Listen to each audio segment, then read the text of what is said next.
Hello friends, स्वागत है आपका हमारे यूट्यूब चैनल तनुज क्लासेस में। तो जैसे कि आप सब जानते हैं, हम 12th क्लास के प्रीवियस ईयर क्वेश्चंस देख रहे हैं चैप्टर वाइज। तो उसी सीरीज़ में आज हम देखेंगे चैप्टर 6 का प्रीवियस ईयर क्वेश्चन। इस चैप्टर 6 का नाम है अंतर्राष्ट्रीय संगठन। अगर आप हमारे चैनल पर नए हैं तो हमारे चैनल को लाइक और सब्सक्राइब करें और इसे शेयर ज़रूर करें। आपको इन प्रीवियस ईयर क्वेश्चन से अपने आने वाले एग्ज़ाम में बहुत हेल्प मिलेगी, जिससे कि आप 80% मार्क्स गेन कर सकते हैं। और अगर आप बुक भी नहीं पढ़ते हैं या बुक्स के रिवीजन भी नहीं कर पाते हैं, और अगर आप इस चैप्टर के प्रीवियस ईयर क्वेश्चन को एक नज़र देख लेते हैं या फिर इसको एक बार रिवाइज कर लेते हैं, तो आपको इस पेपर में बहुत हेल्प मिलेगी। आपको इससे आंसर फ्रेमिंग आएगी, आंसर फ्रेम कैसे करते हैं, इस टाइप से आपको पेपर में हेल्प मिलेगी। तो स्टार्ट करते हैं क्वेश्चंस। स्टार्टिंग में फर्स्ट क्वेश्चन आते हैं 1 मार्कर। तो क्वेश्चन है, संयुक्त राष्ट्र का मुख्य उद्देश्य क्या है? क्वेश्चन 2014 में आया है, इसके बाद में रिपीट हुआ ये क्वेश्चन। संयुक्त राष्ट्र को इंग्लिश में क्या बोलते हैं? UNO, United Nation Organization. इसका आंसर क्या है? संयुक्त राष्ट्र का मुख्य उद्देश्य संघर्षों को रोकना और राज्यों के बीच सहयोग को सुविधाजनक बनाना है। मतलब संघर्षों को रोकना, और राज्य मतलब इसमें राज्य का मतलब दुनिया के राज्यों से मतलब दुनिया देशों से है। यहाँ पर राज्य इक्वल टू देश है। जैसे कि यूएनओ का भारत भी सदस्य है, तो भारत एक राज्य है यूएनओ का, इस टाइप से। देखते हैं नेक्स्ट क्वेश्चन। संयुक्त राष्ट्र सुरक्षा परिषद में कितने स्थायी सदस्य और कितने अस्थायी सदस्य हैं? क्वेश्चन 2013 में आया है। तो इसका उत्तर है, संयुक्त राष्ट्र सुरक्षा परिषद में 5 स्थायी सदस्य हैं और 10 अस्थायी सदस्य हैं। 5 जो ये स्थायी सदस्य हैं ये स्थायी हैं, मतलब ये बदलते नहीं हैं। और ये जो 10 अस्थायी सदस्य हैं ये लगभग 2 साल में बदलते रहते हैं। अब देखते हैं नेक्स्ट क्वेश्चन। विश्व बैंक के किसी एक कार्य का उल्लेख करें। क्वेश्चन 2013 में आया और इसके बाद भी रिपीट हुआ है। तो इसका उत्तर देखते हैं। विश्व बैंक सदस्य राज्यों मतलब देशों, विशेष रूप से विकासशील देशों को ऋण और अनुदान प्रदान करता है। ये सदस्य राज्यों को क्या करता है? विकासशील डेवलपिंग कंट्री है। अभी भी भारत एक डेवलपिंग कंट्री है, इसलिए भारत भी विश्व बैंक से उधार लेता है, बोरोइंग करता है। एक तो होता है ऋण और एक होता है अनुदान। एक होता है क्रेडिट ले रहा है, उधार ले रहा है, और एक होता है ग्रांट। ग्रांट मतलब होता है अगर बैंक ने इसको पैसे दिए हैं तो इसे वापस करने की जरूरत नहीं है, ये हो गया ग्रांट। ऐसे गिफ्ट लगा लो आप, गिफ्ट तो किसी को वापस करते नहीं है ना, उसी प्रकार ऋण जो होता है वो हमें वापस करना पड़ता है। ये चीज इन दोनों में अंतर है, ठीक है, ध्यान रखिएगा। ऋण और अनुदान देता है दोनों। अब देखते हैं नेक्स्ट क्वेश्चन। क्वेश्चन है, ह्यूमन राइट वॉच का मुख्य उद्देश्य बताइए। क्वेश्चन 2011 में आया, पर इसकी रिपोर्ट में भी हर साल आती है, तो आपको इस पर फोकस करना चाहिए। आप इस पर इंपॉर्टेंट मार्क लगा सकते हैं। ये बहुत इंपॉर्टेंट क्वेश्चन रहेगा, क्योंकि इसका जो उद्देश्य है वो एक ही रहता है, पर इसकी जो रिपोर्ट आती है वो हर साल आती है। वो दिखाते हैं कि हर साल किस देश में क्या डेवलपमेंट हुए हैं इसके बारे में। तो इसका उत्तर है, ह्यूमन राइट वॉच एक अंतर्राष्ट्रीय गैर सरकारी संगठन है। इसका मुख्य उद्देश्य मानवाधिकारों के हनन की और वैश्विक मीडिया का ध्यान आकर्षित करना और मानवाधिकार की वकालत करना है। मेनली इसका काम है, सभी जो देश हैं उसके अंदर मानवाधिकार का हनन तो नहीं हो रहा है उसके बारे में ही बताना है। पर ये एक सरकारी संगठन नहीं है, ये एक एनजीओ है, अंतर्राष्ट्रीय, लिखा है नॉन गवर्नमेंट ऑर्गेनाइजेशन, एनजीओ, ठीक है। पर ये इंटरनेशनल है, आया इन शॉर्ट इंटरनेशनल। अब देखते हैं नेक्स्ट क्वेश्चन। आईएमएफ का पूरा नाम बताइए और इसके कितने सदस्य देश हैं। क्वेश्चन देख सकते हैं आप, 2 बार ही आया हुआ है। तो इसका आंसर है, आईएमएफ का पूरा नाम है अंतर्राष्ट्रीय मुद्रा कोष। इसके 188 सदस्य हैं। आप इसका अपडेट चेक करते रहिएगा, इसमें कितने सदस्य हैं। अब इसको दोबारा से लिखते हैं, 188 सदस्य हैं, पर अभी ये चेंज होके 190 हो गया, तो ये इसका ये करंट अपडेट है, ठीक है। अब इसमें 190 कंट्रीज हैं। अब आपको इसको ध्यान नहीं रखना है, इसको ध्यान रखना है। 190 कंट्रीज हैं किसमें? आईएमएफ में। अब देखते हैं next question. All nest international का मुख्य कार्य क्या है? क्वेश्चन 2011 में आया हुआ है, उसके बाद भी कई बार रिपीट हुआ है। तो इसका आंसर है एमनेस्टी इंटरनेशनल। ये नाम ऊपर ये गलत लिखा हुआ है, इसकी जगह एमनेस्टी आएगा। एमनेस्टी इंटरनेशनल एक अंतर्राष्ट्रीय गैर सरकारी संगठन है जो पूरे विश्व में मानवाधिकार की सुरक्षा के लिए अभियान चलाता है। ये भी एक मानवाधिकार के लिए संगठन है और ये भी एक एनजीओ ही है। ठीक है, ये भी मानवाधिकार की सुरक्षा के लिए कार्य करता है। अब देखते हैं नेक्स्ट क्वेश्चन। अब जो नेक्स्ट क्वेश्चन है वो 2 मार्कर है। ओके, तो स्टार्ट करते हैं 2 मार्क। तो क्वेश्चन है एमनेस्टी इंटरनेशनल क्या है, इसके मुख्य कार्य बताने हैं। क्वेश्चन 2016 में आया है, इसका उत्तर देख लेते हैं। एमनेस्टी इंटरनेशनल एक गैर सरकारी संगठन है जो पूरी दुनिया में मानवाधिकार की सुरक्षा के लिए अभियान चलाता है। इसके मुख्य कार्य क्या है? पहला है मानवाधिकारों के सार्वभौम घोषणा में वर्णित सभी मानवाधिकारों के प्रति सम्मान को बढ़ावा देना। नेक्स्ट है, इसका मानना है कि मानवाधिकार अन्यायोनाश्रित एवं अविभाज्य हैं, मतलब जो मानवाधिकार है सभी को मिलने चाहिए और ये न्याय संगत है। नेक्स्ट पॉइंट है मानवाधिकार पर रिपोर्ट तैयार और प्रकाशित करना, मतलब जो एमनेस्टी इंटरनेशनल है ये हर साल एक रिपोर्ट प्रकाशित करता है जिससे कि मानवाधिकार की रिपोर्ट बताई जाती है कि मानवाधिकार का रिकॉर्ड किस देश में अच्छा है और किस देश में खराब है। आप ये वो सर्च कीजिएगा इस रिपोर्ट के बारे में। तो नेक्स्ट क्वेश्चन है संयुक्त राष्ट्र के किन्हीं 2 एजेंसियों का उल्लेख करें। क्वेश्चन 2014 में आया है, पर ये क्वेश्चन ना हर साल आ सकता है क्योंकि इसमें ना इसकी एजेंसी के बारे में पूछा हुआ है।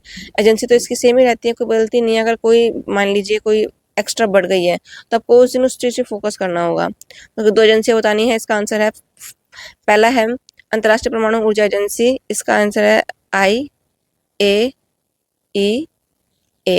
नेक्स्ट है अंतर्राष्ट्रीय श्रम संगठन ILO।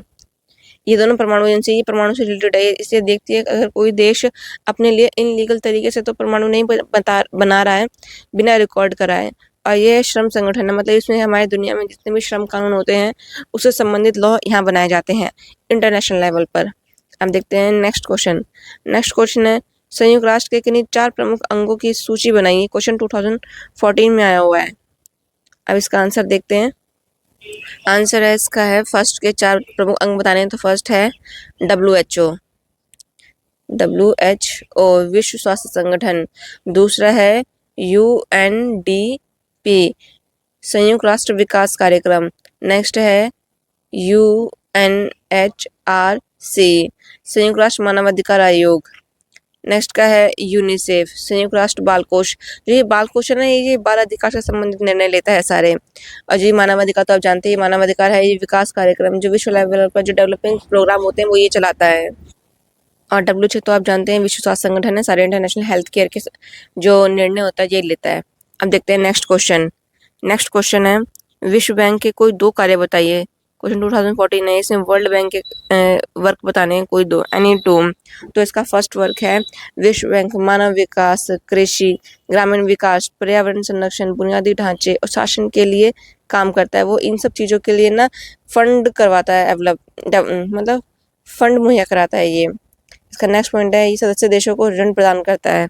ये ऋण प्रदान करता है और आप इसके साथ में एक पॉइंट और जोड़ सकते हैं, ये अनुदान भी देता है जिसे ग्रांट बोलते हैं। ओके, अब देखते हैं नेक्स्ट क्वेश्चन।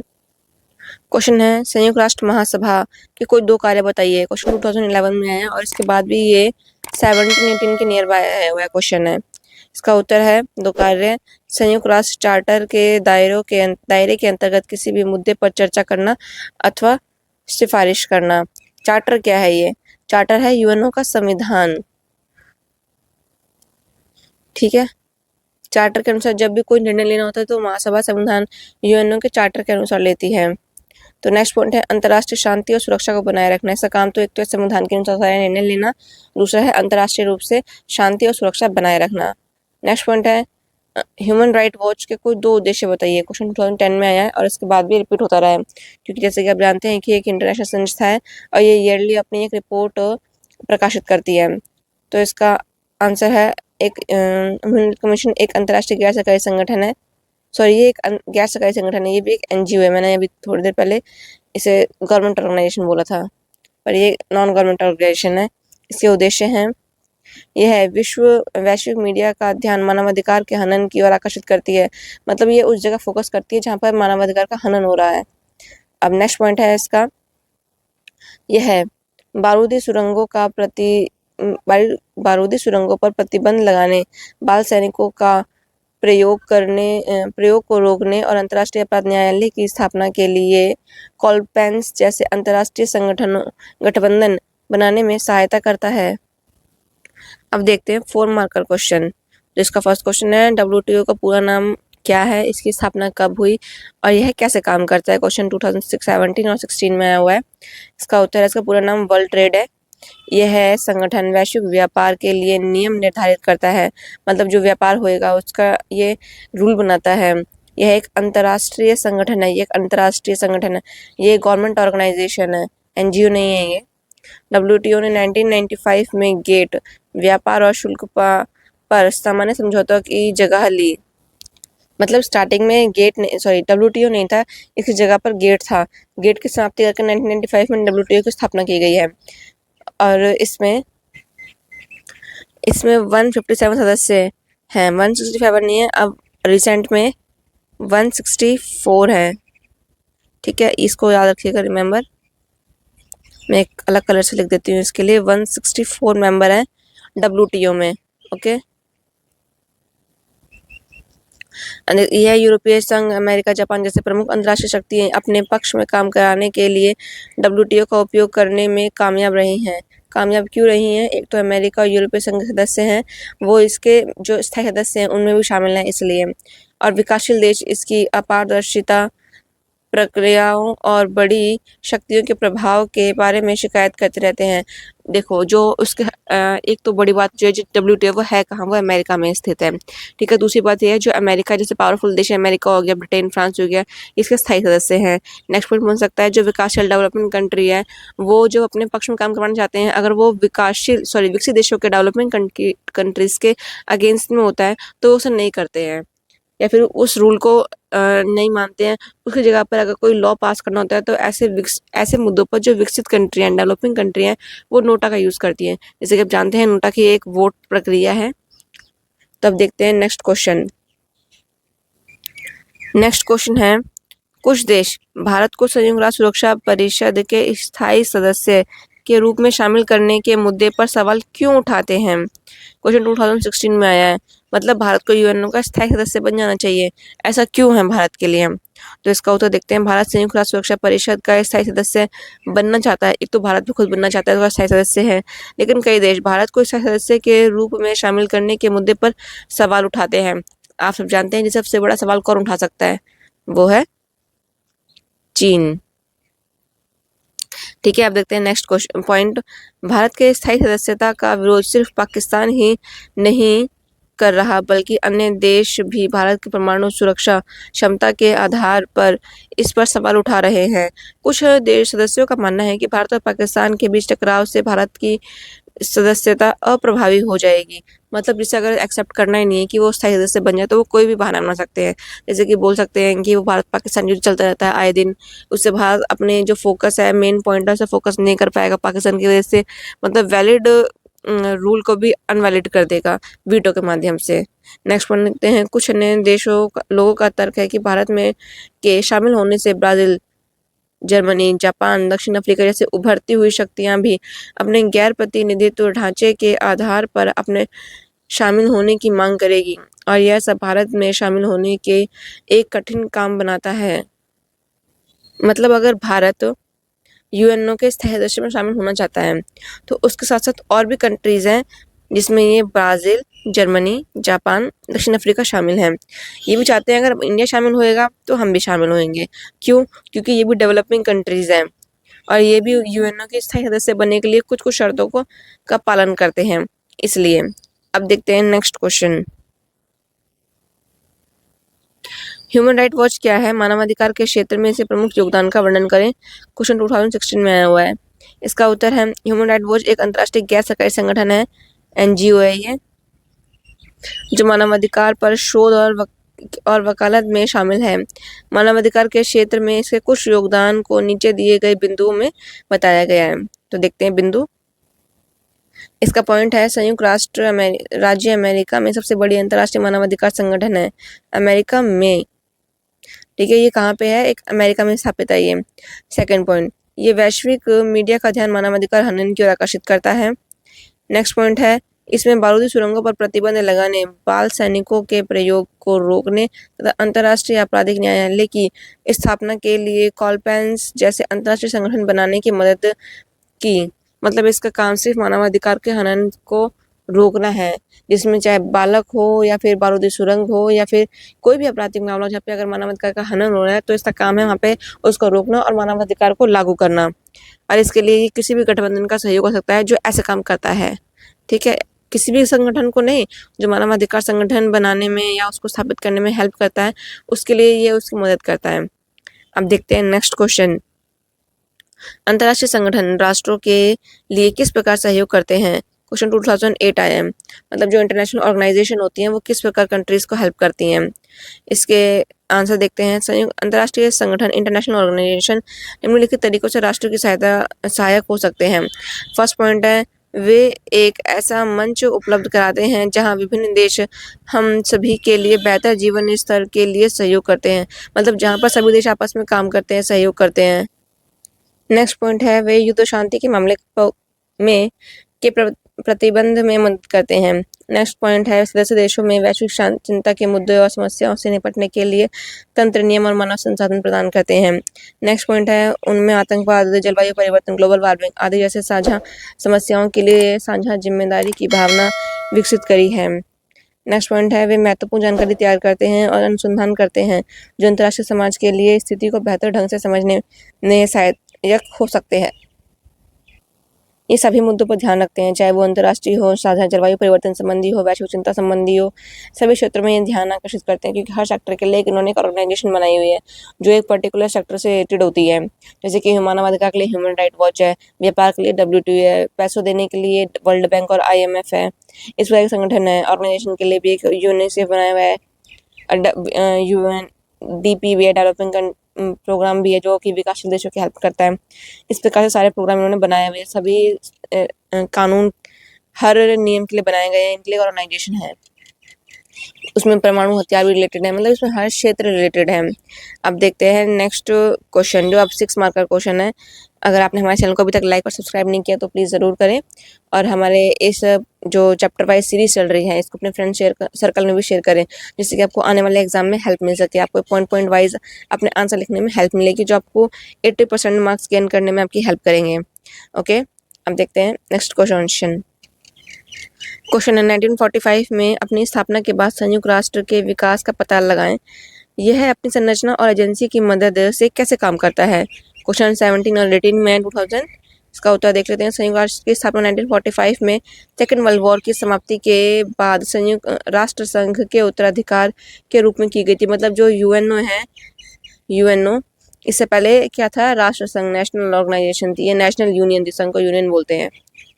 नेशनल यूनियन थी अंतर्राष्ट्रीय लेवल पर। संयुक्त राष्ट्र की स्थापना के लिए 51 सदस्यों द्वारा संयुक्त राष्ट्र चार्टर पर हस्ताक्षर किए गए। चार्टर संविधान पर है, इन शॉर्ट आप सब जानते हैं। तो इसका देखते हैं संयुक्त राष्ट्र के उद्देश्य। फर्स्ट पॉइंट है इसका मूल उद्देश्य है ये हासिल करना था कि लीग ऑफ नेशन 2 विश्व युद्धों के दौरान हासिल नहीं कर पाया था। संयुक्त राष्ट्र के अन्य उद्देश्य इस प्रकार है, मतलब UN से पहले ये लीग ऑफ नेशन थी, ठीक है। इसका फर्स्ट पॉइंट है राष्ट्रों के बीच संघर्षों को रोकथाम और सहयोग को सुविधाजनक बनाना। नेक्स्ट पॉइंट है राज्यों के बीच संघर्षों को रोकना और युद्ध उत्पन्न हो और यदि वह युद्ध रूप ले तो युद्ध के प्रभाव को सीमित करना। मतलब अगर युद्ध हो भी जाए तो उसके जो प्रभाव है उसको सीमित करना। पहली बात तो उसका काम है युद्ध होने ही ना दे, उसको रोक दे होने से पहले ही। नेक्स्ट पॉइंट है पूरे विश्व में सामाजिक आर्थिक विकास में सुधार के लिए देशों को एक साथ लाकर संघर्ष के कारणों को कम करना। ठीक, इन शॉर्ट आप कह सकते हैं इसका काम किसी भी लेवल पर युद्ध को शुरू होने से पहले ही उसकी रोकथाम कर देना है, जो कि शांतिपूर्ण तरीके से होगी। अब देखते हैं इसका नेक्स्ट पॉइंट, संयुक्त राष्ट्र एजेंसियां और संरचनाएं। तो इसका पॉइंट बनता है संयुक्त राष्ट्र विभिन्न मुद्दों से निपटने के लिए कई अलग अलग संरचनाएं शामिल हैं। संरचनाएं वो होती है एजेंसी, हर सेक्टर के लिए अलग है। युद्ध शांति से संबंधित मुद्दे और सदस्य देशों के बीच मतभेद को महासभा और सुरक्षा परिषद शिक्षा में चर्चा के माध्यम से निपटाया जाता है। चर्चा मतलब कोई मुद्दा तो इस पर चर्चा की जाती है, वोटिंग की जाती है। सामाजिक और आर्थिक जैसे अन्य मुद्दों को कई एजेंसियों द्वारा निपटाया जा सकता है, जिसमें शामिल है हर एजेंसी शामिल है हर टॉपिक के लिए। संगठन कौन कौन से हैं? एक तो है WTO विश्व स्वास्थ्य संगठन, WHO है, सॉरी ये WHO। नेक्स्ट है UNDP विश्व विकास संयुक्त राष्ट्र विकास संगठन। नेक्स्ट है UNHRC संयुक्त राष्ट्र मानवाधिकार आयोग। नेक्स्ट है UNHCR संयुक्त राष्ट्र शरणार्थी आयोग, नेक्स्ट है यूनिसेफ, संयुक्त राष्ट्र बाल कोष, नेक्स्ट है यूनेस्को, संयुक्त राष्ट्र शैक्षणिक विज्ञान और सांस्कृतिक संगठन। मतलब ये हर सेक्टर, शिक्षा के लिए, विज्ञान के लिए, संस्कृति के लिए, कल्चर हेरिटेज के लिए भी एक ऑर्गेनाइजेशन बनाई हुई है। मतलब हर सेक्टर के लिए एक ऑर्गेनाइजेशन है। ये तो शॉर्ट कम दी हुई है, इसके अलावा आप जानते हैं कि और भी है, परमाणु के लिए भी है। अब देखते हैं नेक्स्ट और लास्ट क्वेश्चन। इससे पहले मैं आपको बता दूं, अगर आपने हमारे चैनल पर लाइक करें, सब्सक्राइब करें और शेयर करें, जिससे कि आपको और आपके फ्रेंड सर्कल को इससे हेल्प मिलेगी। अगर आप हमारे चैनल पर नए हैं तो इसे लाइक सब्सक्राइब ज़रूर करें। अब देखते हैं क्वेश्चन। संयुक्त राष्ट्र के 2 बुनियादी सुधारों का वर्णन करें जिसके बारे में लोग सभी सहमत हों कि वे शीत युद्ध के बाद आवश्यक है। 2016 में आया हुआ क्वेश्चन है। इसका उत्तर है चूंकि सुधार किसी भी संगठन के लिए मौलिक है, इसलिए विभिन्न देशों से संयुक्त राष्ट्र में बदलाव की मांग की गई है। अब इसके पॉइंट देख लेते हैं। वांछित सुधार 2 प्रकार के हैं। इसके है संगठन की संरचना और प्रक्रिया में सुधार करना। नेक्स्ट है संगठन के अधिकार क्षेत्र में आने वाले मुद्दों की समीक्षा करना। मतलब जो भी अधिकार क्षेत्र इसके क्षेत्र में आते हैं उससे रिलेटेड मुद्दों पर ध्यान देना है। नेक्स्ट है संरचनात्मक सुधार। संरचनात्मक सुधार क्या, तो संरचना क्या होती है, इन शॉर्ट से बोलते हैं स्ट्रक्चरल, जिसमें कि देखते हैं कोई भी जो संगठन बना हुआ है उसका स्ट्रक्चरल कैसे है। जैसे कि मान लो यूएनओ के स्थायी सदस्य हैं, उसमें 5 मेंबर हैं, तो इसकी संरचना है ये कि इसमें 5 सदस्य हैं। इनमें देशों का नाम नहीं पर इसका संरचना है, इसमें 5 सदस्य हैं। अब जब इसमें मान लो जिस इंडिया को ऐड किया जाता है तो इसमें संरचनात्मक परिवर्तन होएगा, क्योंकि इसमें सदस्य की संख्या बड़ी है, चाहे वो कोई भी देश हो, चाहे इंडिया ना हो, कोई और कंट्री हो, इसमें परिवर्तन होता है तो संरचनात्मक रूप से परिवर्तन होएगा। ठीक है। संरचनात्मक सुधार मतलब इंडिया को शामिल कर लेते हैं। जैसे कि आप जानते हैं कि मुख्य क्षेत्र सुरक्षा परिषद का कामकाज था। इसमें संयुक्त राष्ट्र सुरक्षा परिषद के स्थायी और अस्थायी सदस्यों की वृद्धि शामिल है ताकि वर्तमान विश्व राजनीति की वास्तविकताओं को बेहतर तरीके से दिखाया जा सके। जबकि प्रस्तावित वृद्धि एशिया, अफ्रीका, दक्षिण अमेरिका से होनी चाहिए। संयुक्त राष्ट्र के लिए सुधार का दूसरा क्षेत्र इसकी बजटीय प्रक्रिया और उसका प्रशासन है। मतलब सुधार के लिए इसको बजटीय प्रक्रिया सही होनी चाहिए और उसका प्रशासन सही होना चाहिए। नेक्स्ट पॉइंट है, जब अधिकार क्षेत्र की बात आती है तो कुछ राज्य और विशेषज्ञ चाहते हैं कि शांति और सुरक्षा मिशनों में संयुक्त राष्ट्र की भूमिका अधिक होनी चाहिए। मतलब जैसे जो मामले होते हैं अधिकार से रिलेटेड, उसमें यूएनओ के मामले की भूमिका अधिक होनी चाहिए, जबकि अन्य देश स्वास्थ्य, शिक्षा, पर्यावरण, जनसंख्या नियंत्रण, मानवाधिकार, लिंग और सामाजिक न्याय जैसे विकास और मानवीय कार्यों में संयुक्त राष्ट्र की भूमिका को सीमित करना चाहते हैं। देखो, जब कुछ देश चाहते हैं कि जो मेन टॉपिक है उसमें यूएनओ लीड करें, ठीक है, यूएनओ लीड करें, पर कुछ देश हैं वो जो चाहते हैं कि उसमें यूएनओ ना हो, उसका ना कंट्रोल कम हो, जो यूएनओ है उसका कंट्रोल कम हो, जिससे कि वो देश अपनी मनमानी कर सके। इन शॉर्ट आप ये कह सकते हैं अपनी मनमानी करने के लिए वो यूएनओ का इंटरफेरेंस कम चाहते हैं। इसलिए सभी प्रक्रिया को ध्यान में रखते हुए जब भी कोई निर्णय लिया जाता है तो उसे महासभा वोटिंग के द्वारा उसका निर्णय को लागू किया जाता है। अगर कोई भी नियम असहमत होता है कोई भी कंट्री, तो उसका वीटो कर दिया जाता है जो फिक्स कंट्रीज है उनके द्वारा, स्थायी सदस्यों के द्वारा। तो इस प्रकार ये सारे इस चैप्टर के प्रीवियस ईयर क्वेश्चन का एंड होता है। तो और अगर आपको इसमें से कोई भी डाउट हो तो आप मुझसे पूछ सकते हैं हमारे चैनल पर, और ये क्वेश्चन को आप एक बार दोबारा रिवाइज ज़रूर कर लें, जिससे कि आपको ये आंसर मतलब अच्छे से ध्यान में आ जाए कि पॉइंट कैसे कैसे बन सकते हैं, कैसे ये हेल्प कर सकते हैं आपको पेपर के लिए। और इसे अपने फ्रेंड्स सर्कल में ज़रूर शेयर करें। जैसे कि आप अगर एजुकेशन बढ़ाने से बढ़ती है, घटती तो है नहीं, जैसे कि आप सब जानते हैं। इसलिए हमारे चैनल पर लाइक सब्सक्राइब करें और इसे शेयर ज़रूर करें। Thank you so much.